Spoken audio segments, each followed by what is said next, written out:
maka dikuatkan karena menempatkannya di ruang doa gitu.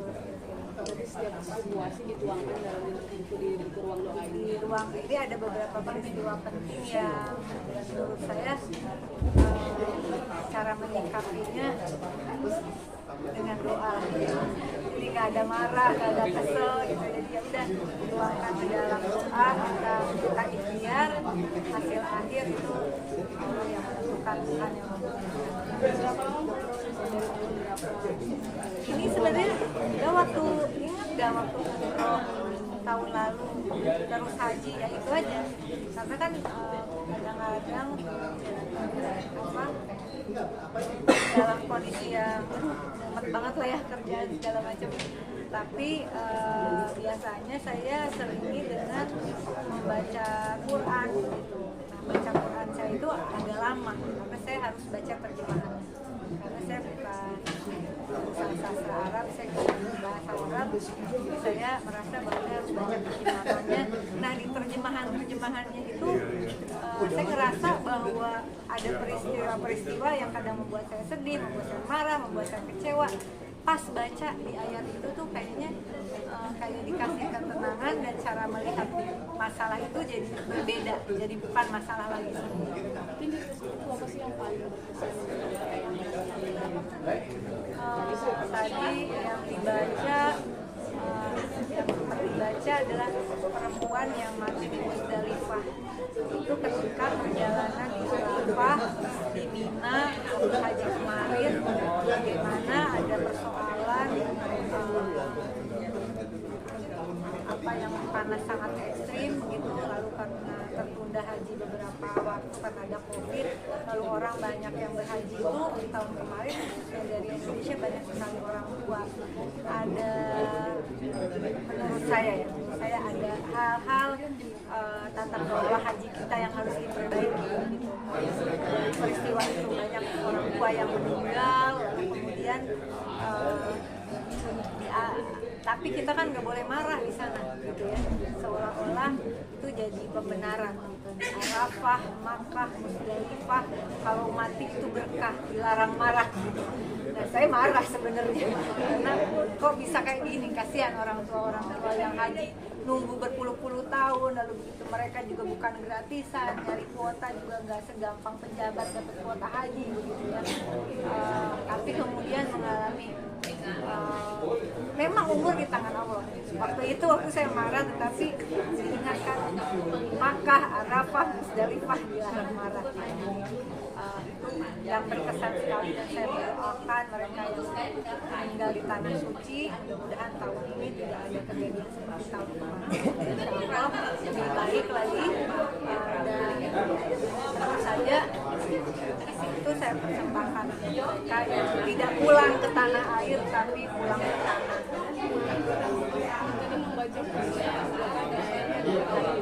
kita mungkin kenal kalau Murid itu kan seorang politik, seorang public figure juga penulis, sekarang sudah bisa baca puisi. Ada persiapan?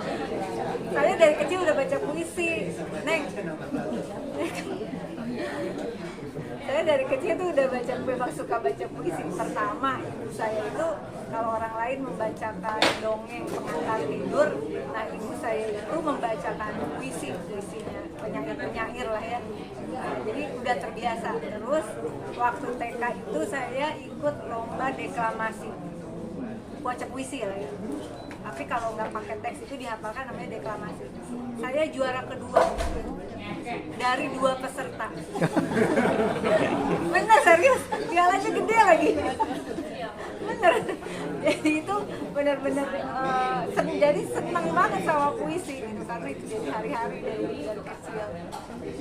Dari puisi yang ke tulis itu ada minit tentang Indonesia saat ini. Sebagian justru adalah cara pandang saya terhadap peristiwa yang ada, dari mulai masalah keputusan Mahkamah Konstitusi, kemudian cerita tentang Wiji Tukul gitu. Kalau dulu saya meledak-ledak.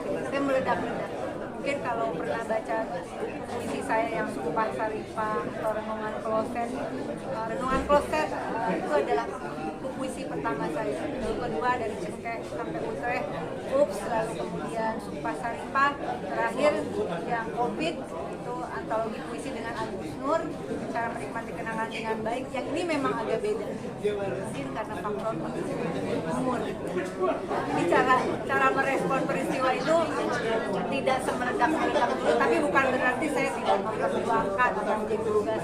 Kan orang nanya kemana aja 10 tahun, betul saya bekerja dan itu adalah jejak digital. Tapi cara merespon peristiwa itu melalui membaca ayat suci Al-Quran, lalu kemudian karena saya yakin setiap masalah itu sebetulnya kalau kita orang Islam yakin bahwa memecahkannya itu ada di dalam Al-Quran. Cuman dia bahasanya perumpamaan-perumpamaan. Nah, itu hal yang mungkin setiap orang cara penafsiran atau membaca Al-Quran itu beda.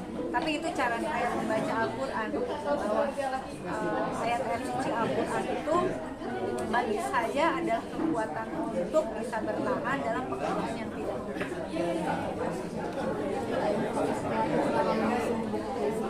Apa yang mungkin peristiwa yang unik yang terjadi selama proses di sini waktu perjalanan di Mekah itu ada saya sakit gitu. Di sini ada di tempat hotel saya menginap, lalu kemudian saya bertemu dengan 2 orang bersih kamar. Orang itu saya nggak kenal, dia kasih saya air zam-zam, dia emang bersih kamar. Ini adalah kawan halaman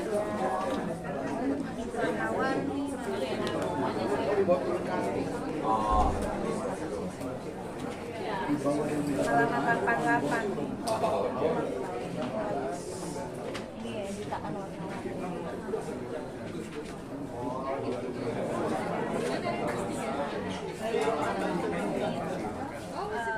Aku rindu lepaskan sujud bersamamu bersama jutaan warna-warni, karena saya sakit jadi saya nggak bisa di satu ruang doa di Al-Mu'minun. Ini surat Al-Mu'minun, pembacaan saya terhadap surat Al-Mu'minun. Terus ada 3 botol kecil zam-zam dari 2 lelaki pembersih kamar. Pasal aku saya habis. Aku lupa tanya nama 2 lelaki pembersih kamar. Dia udah ngasih jalannya, aku lupa lagi namanya. Itu jadi terus kita jadi berteman gitu, ngobrol, ketemu dengan pengalaman-pengalaman humanis juga di sana. Kak, ini diskusi ini jadi semacam ada juga konsentrasi buat warga. Pasti, ini ruang doa itu adalah ruang healing bagi saya. Dan dengan perjalanan ini masuk 3 periode DPR ini berarti 15 tahun. Alhamdulillah masih ada yang percaya, masih koneng ya. Tambah lagi 5 tahun berarti 20 tahun.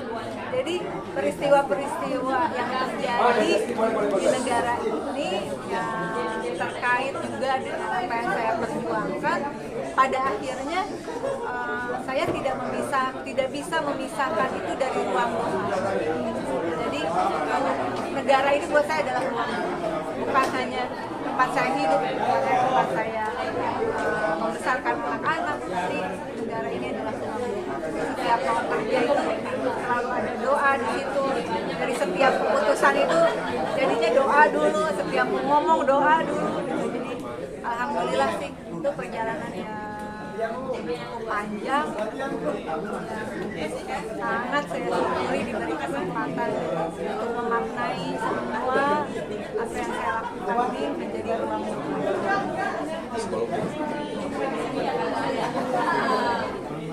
peristiwa. Ada pengalaman pribadi, ada peristiwa yang terjadi di tanah air.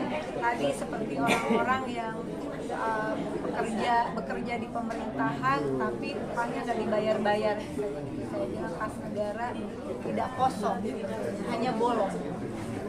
Itu dikaitkan dengan sebenarnya juga soal orang membayar upah pegawainya dan sebagainya, itu kan sudah ada dalam kitab suci ada.